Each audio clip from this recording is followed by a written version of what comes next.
In our first session of these darkened places, we created Southfall, the city on the coast that is controlled by criminal groups imposing their will on the populace through a cat's paw ruler, while a disguised monstrosity stalks the shadows and pulls the strings from the cover of darkness, while a temple of a shunned deity holds sway over the religious sentiments of the people residing there in this pivotal trade nexus by the Kel Sea.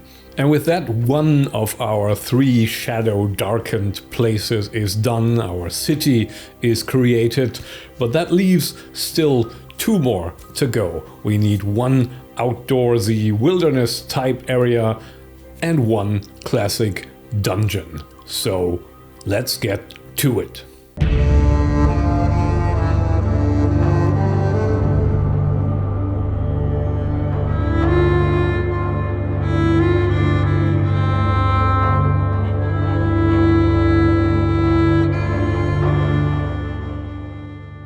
Hello friends, Anderson here. Welcome back to These Darkened Places, the setup series for my upcoming SoloDark, ShadowDark RPG campaign. Southfall was a good start. We have a pretty decent grasp on this dominant city in this area. Perhaps not the only city in this area, but definitely the one that catches our attention because of the ShadowDark's influence over the place. And now we need to build something else. We've got a choice between our city and our dungeon, and that sounds pretty much like a coin flip die roll scenario. So let's see what we start working on next. 1 to 3 is the wilderness area and 4 to 6 is the dungeon.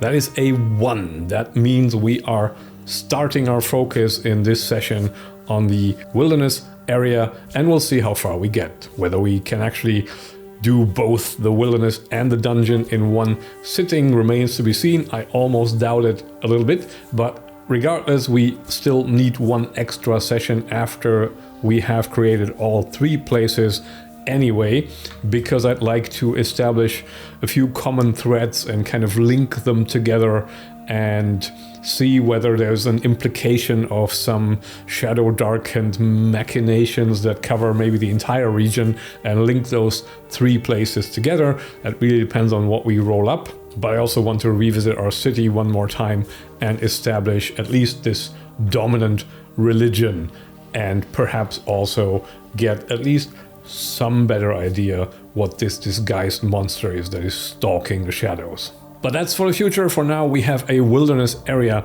to establish. And as always, I feel like the best way to do this is worlds without number. So we shall trot it out in all its magnificence.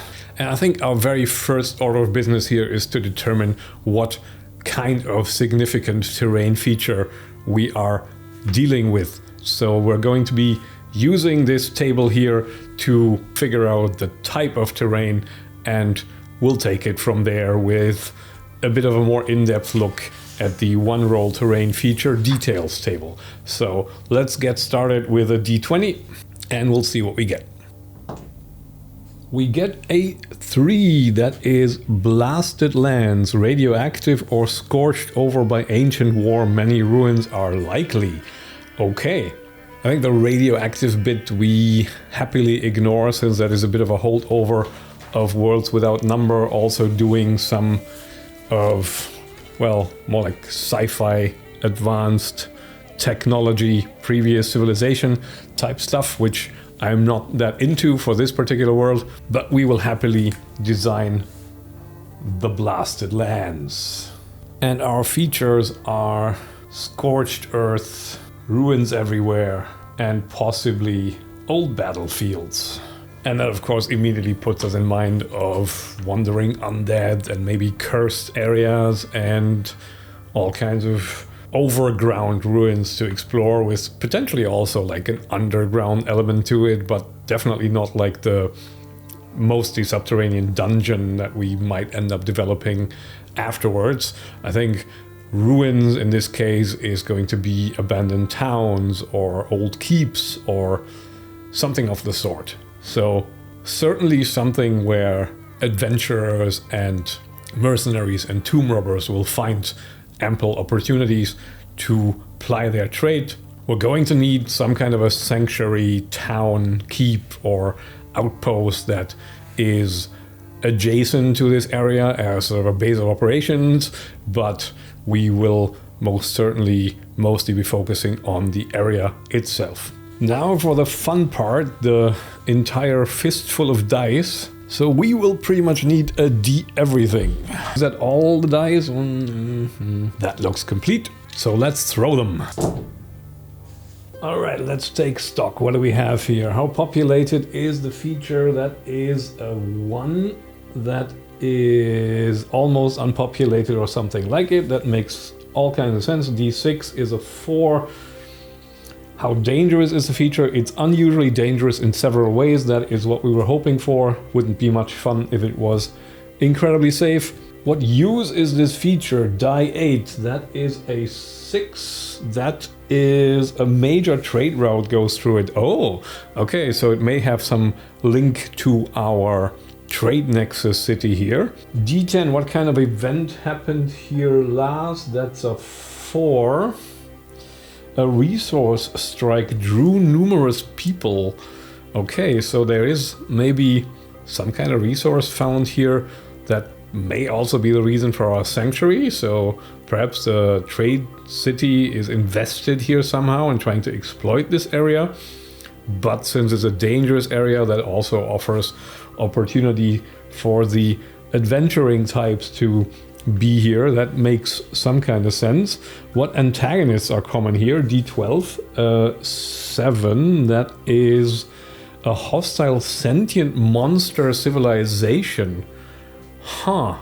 Okay, we need to figure out what kind of civilization this could be and how this maybe also relates to the history of the area. Maybe these monsters actually conquered or at least wiped out whatever was here before, and somehow that is related to the resource. What kind of a MacGuffin resource are we going to come up with this time? Optional quirk of the feature, that is a 14, and that says it's maintained by an ancient artificial mind. Now, presumably in the context of World Without Number, that could be some kind of a relic AI. In the context of our world building, we'll have to figure it out or we'll have to re-roll it. But let me write all of this down first so we don't lose it. Okay, so it's almost unpopulated, unusually dangerous, a major trade route runs through it, resource strike drew numerous people to it, which is related to trade route probably. Hostile sentient monsters live here and maintained by an ancient artificial mind. That also could be a link here that our sentient monsters are somehow controlled by this artificial mind. Now this could easily also be some ancient shadow-darkened blighted wizard's consciousness in some kind of a construct or something of the sort, some kind of a holdover consciousness from the ancient past that is disembodied and now exerts its influence through the sentient monster civilization that is now in this place. I think it's a good start, but I'd like to know a little bit more before tying it all together. I think I want to zoom in a little bit on places of interest in the area that we can then connect to infer some history or some overall narrative of the place that gives us a bit of a better idea on how to place it. And we can maybe do like a D3 general places of adventure amount. I'll just leave it up to the dice. That's 6, that's 3 places of adventure. So we will roll 3 die 20. I think we'll just do it in one go. 3 die 20, what do we get? What do we got? We got a 1, a 7, and an 8. We got a lost temple to a dead god. We got a wizard's tower or complex, and we got a failed colony or forward outpost. Does that tell us a story? I think it sort of does. Okay, so what I'm picturing here with the corner points that we have so far.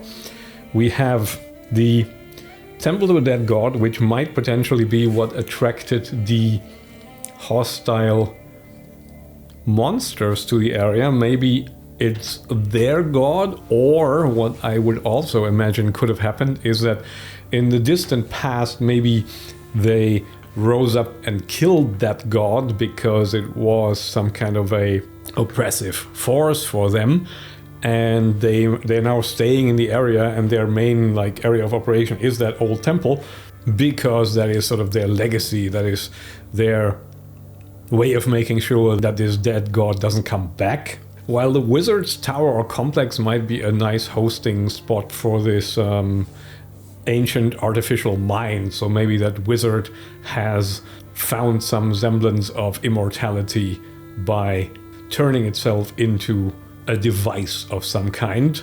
And the failed colony could easily have something to do with the resource strike and the major trade route. So potentially either the resource strike has been sort of known about before, so there have been initiatives in the past to get at whatever resource this is that maybe also has something to do with the fallen deity there, but that the previous attempt was not successful, and that now maybe the ruthless city of Southfall is fostering some initiatives to again encroach in that area.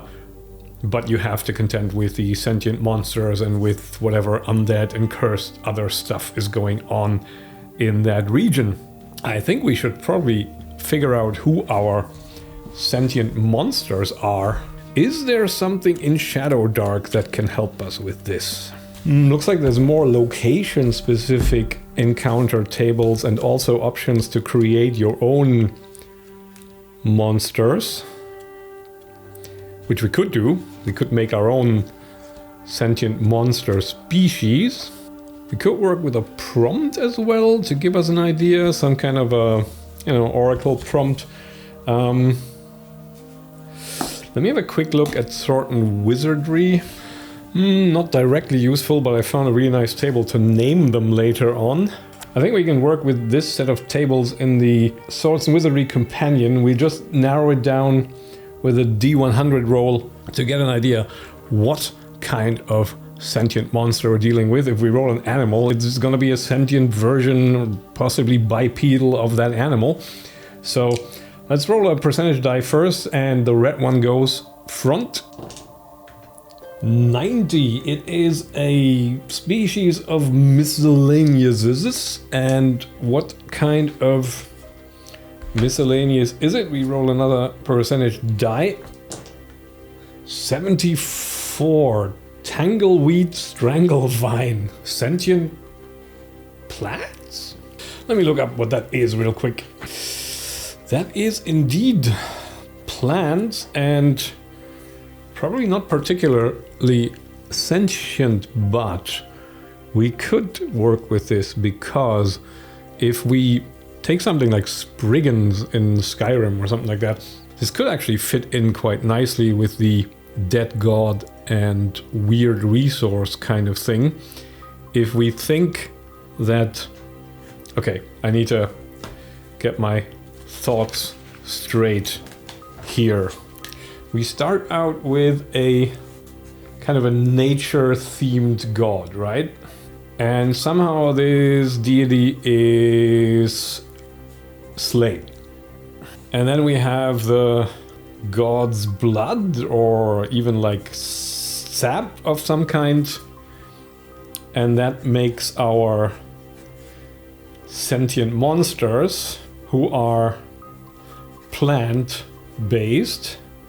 Maybe they initially were plants, it's like some hive consciousness that then got animated by this god's blood sap divine essence. And since they perceive this as their origin and this dead god's corpse as maybe their divine creator, they will respond very, very negatively to anyone coming in there and trying to take anything away from there. Now we still need to figure out who killed this god and why this somehow ties in with this ancient magical mind, and why there was a war and major devastation. But the kernel here of the god dying and some kind of a divine blood substance existing, maybe like some divine sap that has all kinds of magical properties that the rest of the world is interested in, but that also spawned these plant creatures, and they will not let anyone get near it. And this god corpse is perhaps somewhere in this temple structure that we determined exists here. And that's also where the main center of operations for our quasi-spriggans is. I think I like that. I think I would like to give them a name, so we don't have to call them quasi-spriggans anymore. Let's just roll 2 die 20. The red one goes first and see what we come up with. 3 and 17 gives us Na or Shaw and Hemok or Mbra. So Nahemok, Shohemok. Nahemok sounds pretty good, I would have to say. So these guys are the Nahemog. And we are picturing some kind of a wooden plant-like creature with vines and little spindly branches protruding and all kinds of stuff. And I kind of like this table as well, especially the part 2 and 3 for some kind of a name establishment. So I would like to roll the percentage dice twice to figure out what the other people here call this area and what they call these Nahemok. They're probably called something like the Bane or the Scourge or the Vines of yada yada. So we'll figure out what yada yada is. 43 is either O or Run. Run is pretty sweet. Run what? 23. Kel. You gotta be kidding me. So, somehow, my stupid Kel C joke finds its way back into the, into the world building. Oh god, I regret everything. Runkel. So the Bane, the Scourge, the... I gotta pick this one, I think. Oh, the Spawn, of course. They're the spawn of Runkel to anyone but themselves. And themselves, they are the Nahemok. Right, let's revisit our area map quickly. So I've had the major river going up here. And I think that also is not the right direction to go in. I think we're probably somewhere in this area, since we are associated with the sea somehow.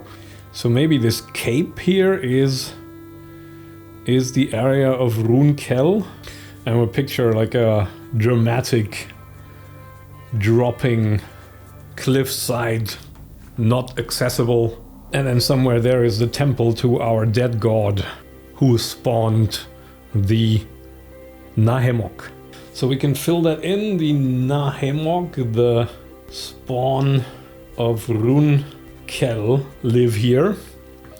The resources are, I'm just gonna write God's Blood or Divine Sap. We'll still need to figure the god out a little bit. Now I'm thinking about this wizard and the wizard's tower, because I feel like that might also be the reason why this place is kind of scorched to begin with. Maybe the wizard has something to do with the god's death and the overall annihilation of this area. So if we look back at this little timeline here, then we enter our wizard into the equation of how our nature-themed deity died.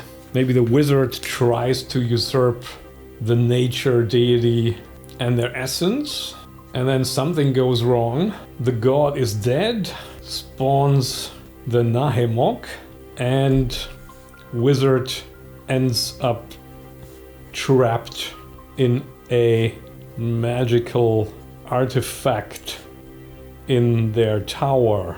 And the tower is taboo to the Nahemok They are not going there, but they're sure as hell not letting you go there. This is a bit taking liberties with the idea that this area is sort of maintained by an ancient artificial mind, but I think what happens here is that this ancient artificial mind is still trying to exert its influence and trying to get rid of the Nahemok and trying to finish its apotheosis. And maybe to that end, that is the reason why there's so much necromantic energy in this place and why there are so many undead. So that could be a thing. So the wizard still exerts influence over the area mainly through necromantic energies, and the Nahemok consider the tower their god murderer's prison. Which also immediately gives us an in for like our ShadowDark agent. So the wizard tried and failed apotheosis through god murder and became trapped in a device in their tower. I think maybe we can amend the wizard with a little asterisk and say possibly a lich. Like some ancient lich that tries to ascend to godhood. That also makes sense why then the manifestation of like necromancy and all kinds of things happen here. And it is unusually dangerous because undead everywhere, and also the Nahemok. And it's almost unpopulated because nobody lives here outside of the established base camp. So we have probably some kind of a base camp here on the edge, and then we have the trade route kind of running along the coast here back to South Fall. And the major trade route is carrying the sap, what I call it now, back to Southfall and doubles as a supply line.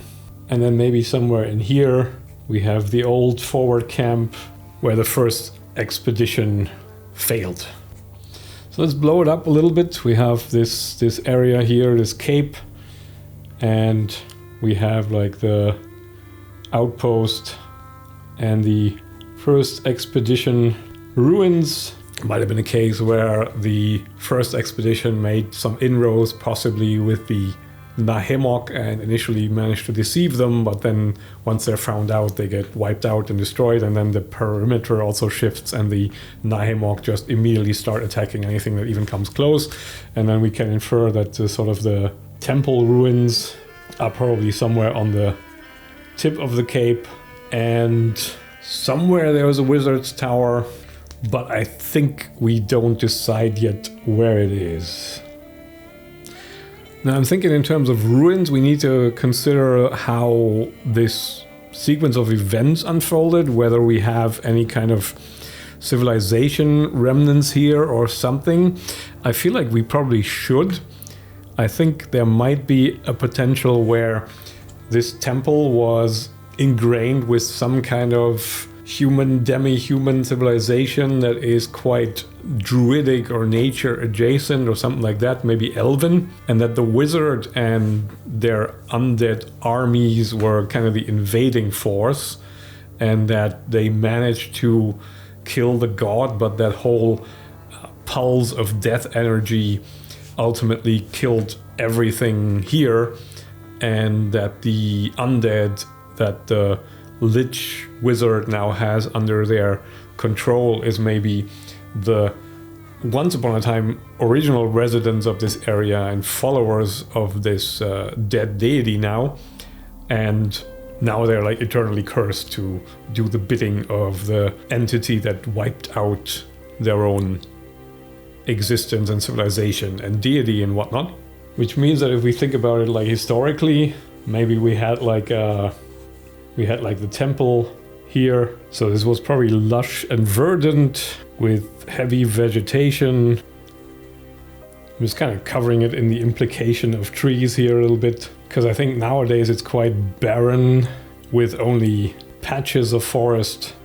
So we'll have some hills here maybe that are now more visible, and then these sort of little islands of forest, maybe a bit more around the temple. And also the Nahemok look more like starved and withered plants. And then maybe here we have like, historically we have these, I don't know if I want to call them cities, I want to call them settlements of delicate masonry, and yeah, I'm gonna put like elven /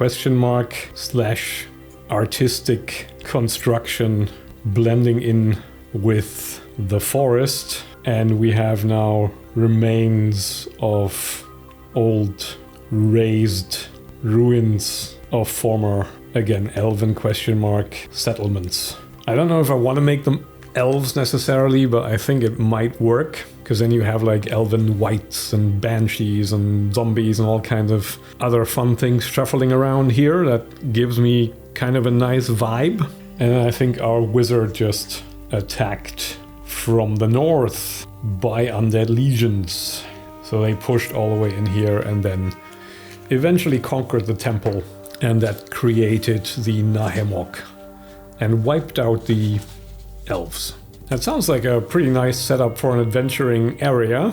I think it needs a little bit more work, but I also think I'm running out of time a bit. I think I might need a few more sessions for this creation than I anticipated. I still want to plant a couple of more adventure seeds, and I want to figure out 1 or 2 more details about this, and then I want to start working on our dungeon and then tie it all together. So I think 2, 3 maximum more videos before I'm satisfied with the world building.